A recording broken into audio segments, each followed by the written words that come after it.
So everybody asked me, hey, can you compare the CPL16 to the double compartment GORUCK Bullet 16 liter? So that's what we're gonna do. We're gonna compare the two. Have them both with me. Gonna do a little comparison. But first time I've actually used one of these CPL's outdoor breathable panel test. I'll show you the results of that as well. But let's get to the comparison of two of my favorite EDC bags, the double compartment Bullet and the CPL16. 4 parts to this video. Part 1 is going to be a CPL16 update now that I've had it for a few days and used it outdoors. Then we're going to talk about the double compartment long-term review. Had this thing for 4 months now. 3 months now since I've had this double compartment 18 liter Ultra. Part 3, we're going to compare the overall utility, pack outs, that kind of thing, between the CPL16 and a double compartment Bullet layout.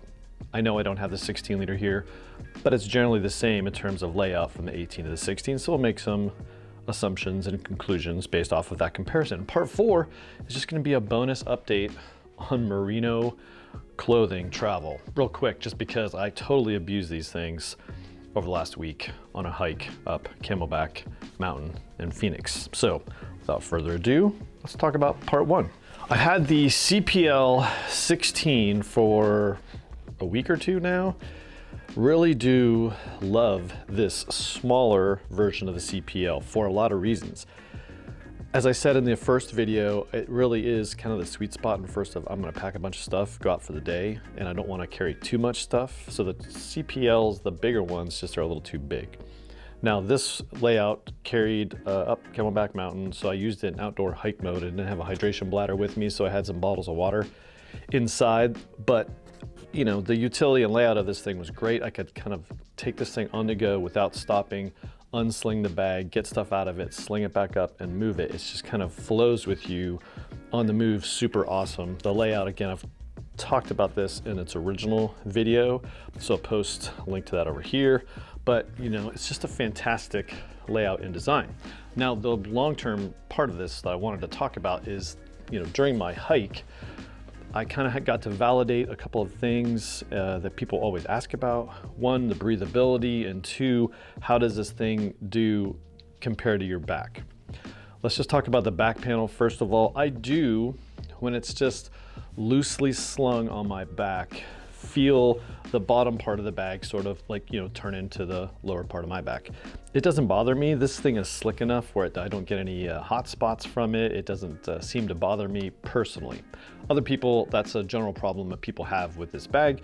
You may have the same thing with this. However, based off of the way this strap is attached and the fact that this pocket, you know, utility of everything, I am able to just hike it up, strap it in place, and that all goes away. So this strap system really is very customizable. Well, not customizable, you can really get it into a comfortable spot in your back where you don't notice that, at least in my torso height, which is about 20.5 inches. It just works out really well. Now you can see there's some sweat marks on here, so that which brings me to my breathability part of it. And there's sweat marks sort of on the shoulder straps in places and along the back panel where moisture sort of escaped from this thing. Most obvious, probably right here. But you know, what do I think of that and the breathability of the back panel? Well, I can tell you that this back panel does not have any air channels where you get airflow through it. And really with anything like this that's contacting your back, you're not going to, it's not going to be sweat proof. So I did sweat a ton on this Unbound Merino t-shirt. More about that here in part 4 of this video, but it doesn't get hot on my back.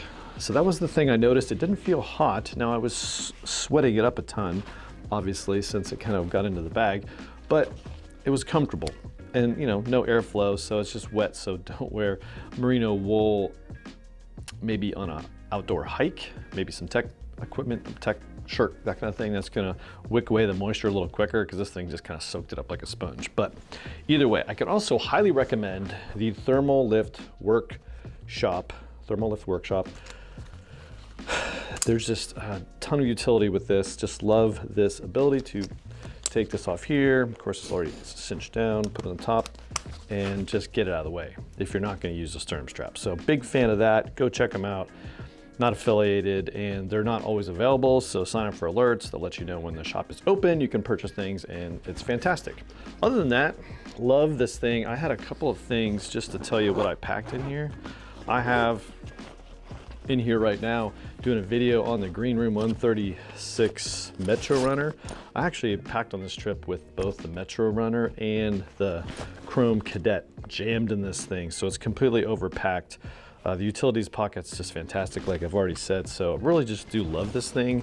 It is a perfect on the go, a nice little accessory bag for around town, and for me while traveling, my normal setup is limited. I want to bring some extra stuff. Like for instance, a compact camera fits very nicely on top of this bag. I'm trying to acquire a compact camera from Fuji to enhance my daily photo taking. But anyway, that's sort of the, not long term, but just want to give you some feedback on this thing after hiking with it. It's fantastic. Just love the side handle. Just you can kind of sling this thing around all day long. Now, here's the update, part 2, the update or long-term review of this Ultra double compartment bullet. And I'm gonna try to get this in some better light so you can sort of see some of the markings on this thing, both the front and the bottom. This is what this thing looks like over time. And it's, in my opinion, the weak spot of this whole bag is this little area right down here. It's the lumbar pad with the 210, where it's the seam in here. And the reason that is this thing gets totally abused on a daily basis. It hangs on my rollerboard bag as an airline pilot. It gets drug around on the road, on escalators, airplanes. It just gets jammed between the seats. It's just, I totally throw this thing everywhere, and it's just holding up like a champ. I mean, you can see there's no tears or anything. It's just wearing in nicely. Again, there's the bottom. That's what that thing looks like. And that's really it. I mean, the rest of it just looks awesome. You know, there's some abuse in there. I carry a full-size iPad in a protective case in this front pocket. And so there you go. The rest, AquaGuard, I don't have to worry about zippers. This handle, which to be honest gets a ton of more use than the actual shoulder straps, is just holding up like a champ. No signs of ripping, tearing, anything. Just showing up. It's just built like a beast. So they're super cool. And again, why do I love this one? The handle is more on the aft than the front, so it's just a little bit easier for me to hang on my rollerboard bag as an airline pilot. Okay, so that's the long-term thoughts on this thing. Just love it. It just works out perfect for me in my personal EDC constant on-the-go airline pilot travel. Can't say enough about this.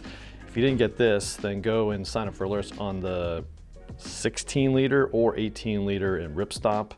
They're awesome. And yes, I wish they made other colors and combos of materials, but they're not right now. Hopefully they will. Leave me a comment down here. Maybe they'll read them and see how many people actually want something else besides ripstop in the double compartment bullet.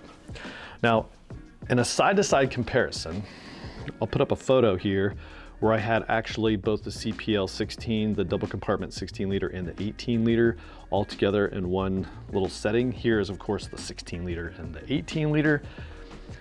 Put up a chart here just so we can kind of talk apples to apples. Obviously the 16 liter bags are very similar, very, very similar in terms of dimensions, just a little bit of variation there.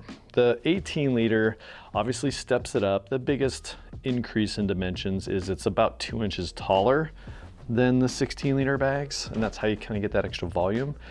Now, how does that really translate to packing it out day to day? Now, of course, on one of my older videos, I actually did the math where you take the dimensions and convert it to volume and then convert that to liters. And you can see that this, and when I do that same math here, this 16 liter bag actually is, well, I don't want to mess it up. This 16 liter bag is really about 18 liters when I do that perfect cube dimensions. Now it's not that way because of the roundedness. The 16 liter bag is actually closer to a 20 liter bag, and this 18 liter is more like a 24 liter bag. So again, there's some roundedness that it's not exactly the right conversion. However, I can tell you just after handling these bags that this feels about 16 liters. If you told me it was 18, I'd go, okay, cool. It fits 16 to 18 liters of space. Now, the 16 liter, I would say, fits more like a 16 to 18 liter bag. And this one definitely feels 20 plus in terms of volume. So side by side, you can fit a lot more stuff in this 18 liter double compartment bullet. So really, the comparison that you really need to think about when you're making a decision between either of those two bags is really how you plan to use the bag. Now, comfort-wise, they're both going to be comfortable. There's a lumbar pad on this one. There's just a more comfortable, I would say, overall fitting harness that works for me. But this one's cool too. They're both great harnesses, but this one works best for me in a go and then put it down and use the bag. This one works better for me on the move using the bag while I'm going places. So as a better travel and constantly in motion bag, the EVERGOODS CPL is my pick. In the GORUCK department, I really like the M23, M22s, just because of all those outside pockets, the sides and the front pockets on the M23 and M22s, because I can kind of use those bags on the go. The bullet, I just have to set this thing down to really access the thing. But for my airline pilot living, I put this thing next to me in the airplane and I can access multiple layers, which really make this thing a standout, and it works best for me in my travel airline living. So punchline, how you use the bag will dictate which bag is best for you.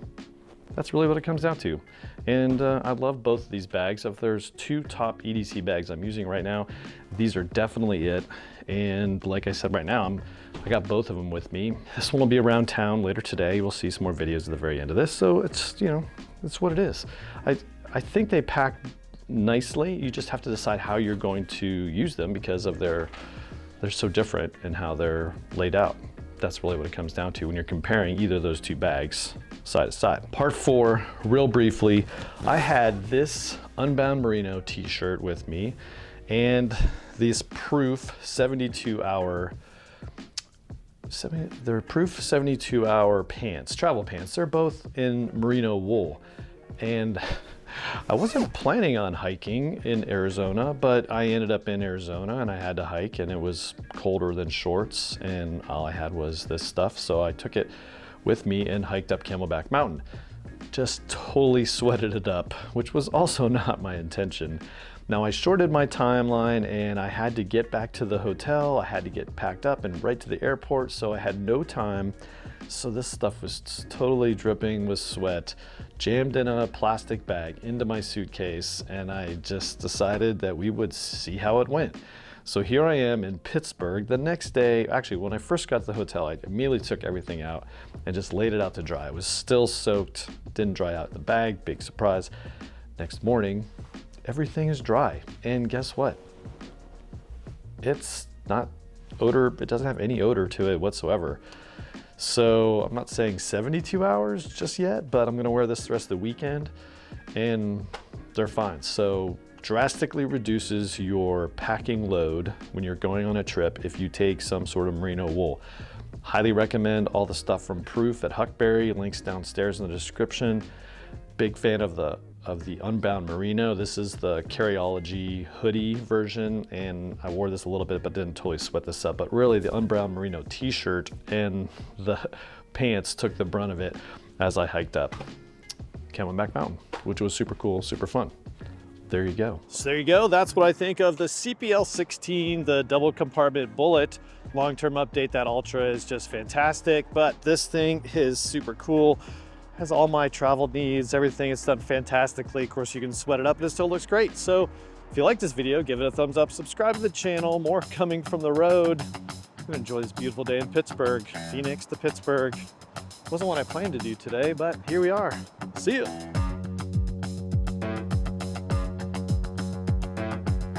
The double compartment bonus. Let's start again.